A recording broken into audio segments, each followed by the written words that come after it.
Okay, the first sensor I would like to talk about is the photoresistor. The photoresistor is a light intensity sensor, as I like to call it, multiple times. It operates by reading how much light comes into the sensor, and it changes the resistance periodically based on the light intensity that comes in. If you turn the lights off, the sensor goes up. If you turn the lights on, the sensor goes down. In my situation, as long as the sensor is between 100 lumens and 700 lumens, which is right in the wide range of ambient room temperature, the light sensor will not trigger and it will be okay. So the light sensor that I'm using is the photoresistor module, the PIR module version. This includes a signal pin, a positive pin, and a negative pin in order. These pins are used to transmit the data. It is an analog input. It's my only analog sensor. And the positive negative pins are both 5 volt. The positive is 5 volts and the negative is the ground. As right here, you can see the 3-pin module. Our photoresistor comes with a 10 millisecond response time. This means that if the lights get turned on, there's a 10 millisecond delay. For the product though, there is about a 4-second delay in between readings. So this is well within the range needed to supply the product. It's very small. It's 28 millimeters by 15 millimeters, hardly noticeable, and it weighs 2 grams, so it does not add much to the weight of the project.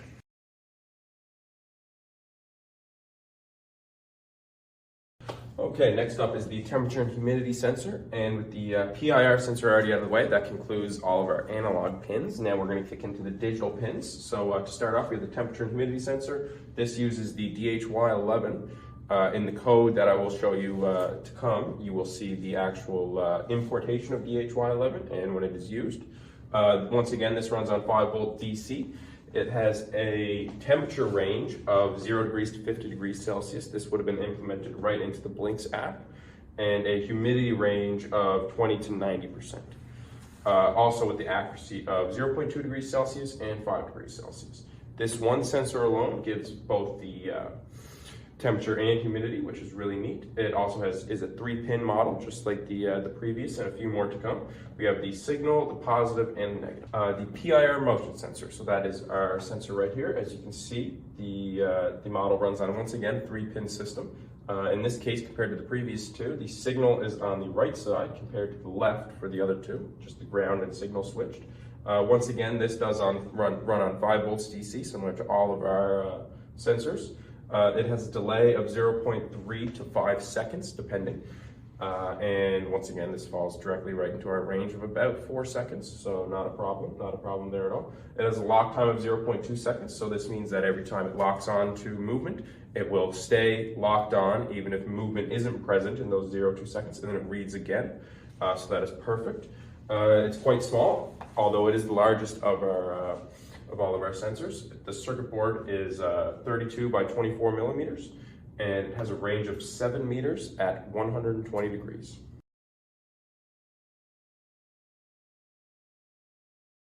Okay, with the last of our sensors out of the way, the PIR sensor, we move on to the LEDs. We have 2 LEDs, the first of which being the RGB LED. As you can see right here, this is the little quick drawing of it. It is a 4-pin system. We have red, green, blue, and ground. All of our digital inputs in the red, green, and blue are technically our power supply, and they also are connected to a 1K ohm resistor before entering the RGB. Once again, it is a 5 volt DC light, much like all of our other sensors. It uses 20 milliamp hours over the course of 1 hour.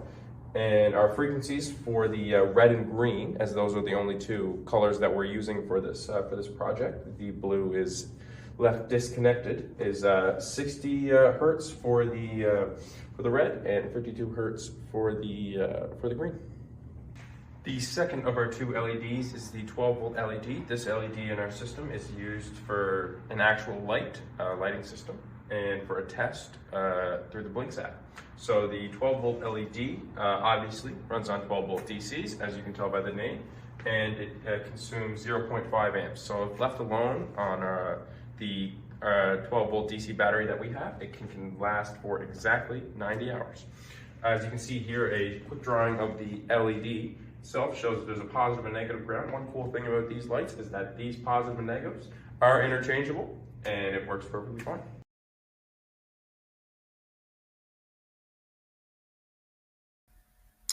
So the code starts with the DHT inclusion code on line 2. That is the information for the temperature and humidity sensor, and then it goes directly into the Blinks information. So we have the template ID. This is for your Blinks template, and the name and the authorization token. Those come directly from Blinks. They're copied and pasted into the code. And then we include the Blinks Wi-Fi setup right here.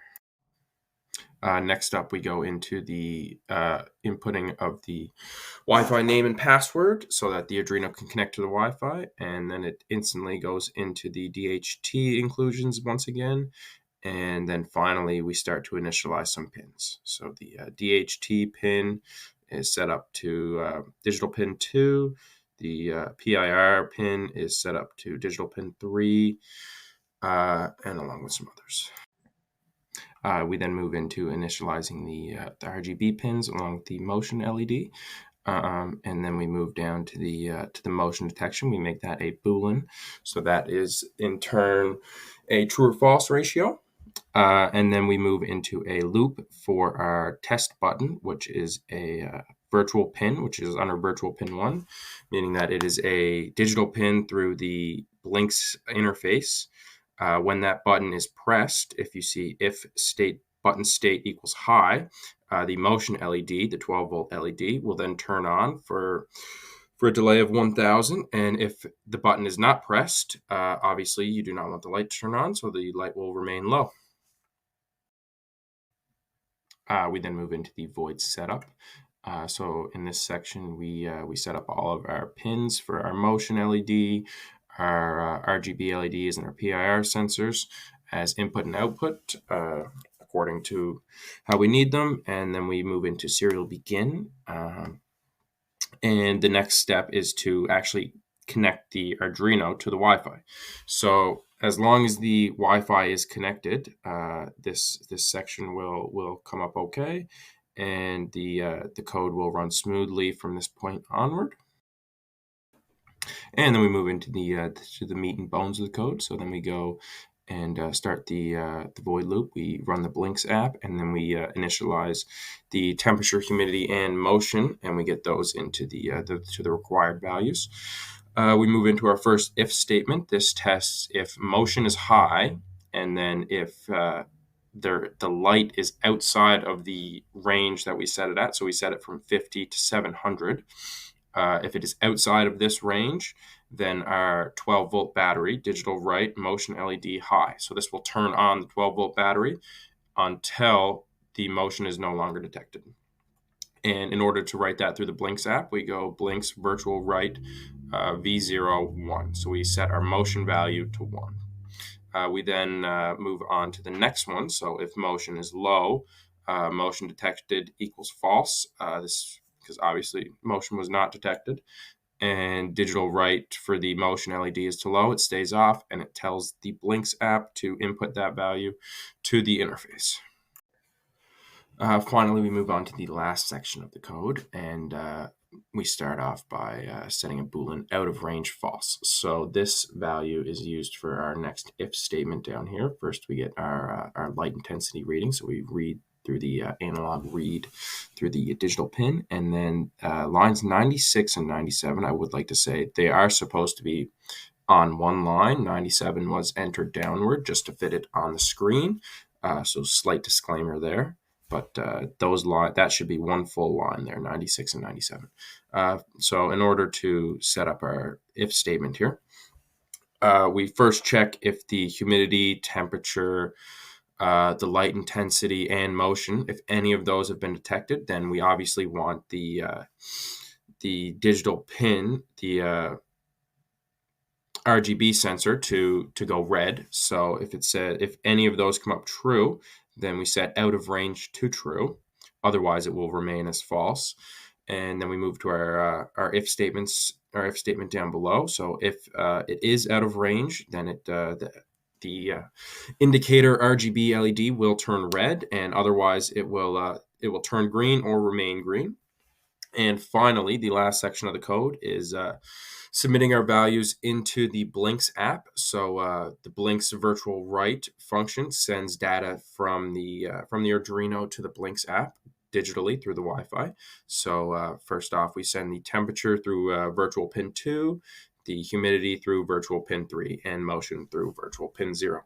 Finally, there is a large delay. This delay is because the Blinks app, if the code runs too fast, the Blinks app gets overwhelmed with the amount of information coming in very quickly. And I've noticed that it crashed a few times. So by setting this delay and slowing down the process of transmission, it really helps the Blinks app function properly. And in terms of a few seconds of delay, it's not that important for a home monitoring system. It works just fine.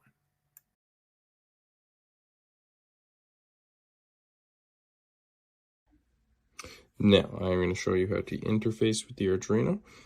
So it's very simple. So you plug it in, you search for nearby devices, and then you create this template. So this template has already been made. Obviously, this is the one I made while setting up my project. I'm going to add a new widget. So we'll go down here, hit the plus button. And this time we're going to make a button. So let me click on the button, and we're going to choose our data stream. So in this case, we're just going to make another version for our 12-volt LED. So we'll choose the 12-volt LED. We currently have a push button, but we're now going to choose a switch. So this will be slightly different. And then we simply go to design, and we can change our title here. So 12-volt LED test works perfect. And then we slide down. We can move that into the middle.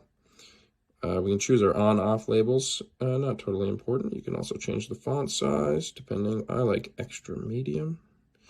And you can also change the color down here. So just a little added bonus. And that is as simple as it is. Then you can exit out of the editor, and your new 12-volt LED is there. Perfect. I will show the testing of that in the next video.